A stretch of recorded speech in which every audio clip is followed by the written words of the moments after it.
ప్రజావాణి ద్వారా అందిన దరఖాస్తుల్ని అధికారులు సమన్వయంతో కృషి చేసి త్వరితగతిన పరిష్కరించాలని జిల్లా కలెక్టర్ కుమార్ దీపక్ అన్నారు. సోమవారం కలెక్టర్ కార్యాలయంలో ప్రజావాణి కార్యక్రమం ద్వారా కలెక్టర్ ప్రజల నుంచి దరఖాస్తులు స్వీకరించారు. ఈ సందర్భంగా కలెక్టర్ మాట్లాడుతూ ప్రజల వినతుల్ని పరిశీలించి పరిష్కరించాలని అధికారులని ఆదేశించారు. బెల్లంపల్లి కాశీపేట సాంఘిక సంక్షేమ బాలుర గురుకుల కళాశాల సమీపంలో గ్యాస్ గోదాం ఉందని దాన్ని ఇతర చోటుకు మార్చాలని కలెక్టర్ కి విజ్ఞప్తి చేశారు. ఇల్లు మంజూరు చేయాలని వినతులు చేశారు. విద్యార్థులు ఫీజు రియంబర్స్మెంట్ ఇవ్వాలని పీడీఎస్యు నాయకులు శ్రీకాంత్ దరఖాస్తు చేశారు. ప్రజలు పలు సమస్యల పరిష్కారానికి దరఖాస్తు చేసుకున్నారు. ఈ కార్యక్రమంలో బెల్లంపల్లి ఆర్డీఓ శ్రీనివాసరావు, హరికృష్ణ పాల్గొన్నారు.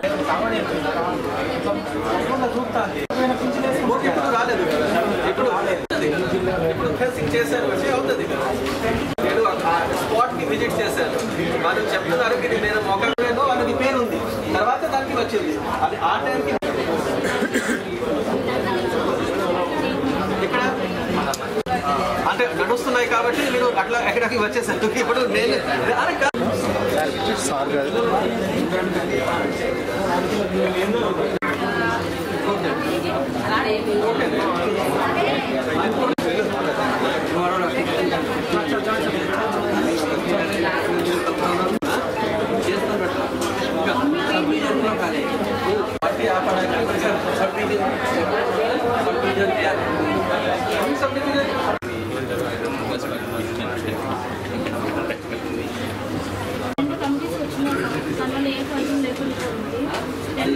కాదు కదా, దానికి టైం పడుతుంది. కొత్త అరే మీకు ఫస్ట్ థింగ్ మన వాళ్ళు రిపోర్ట్ ఇచ్చారు.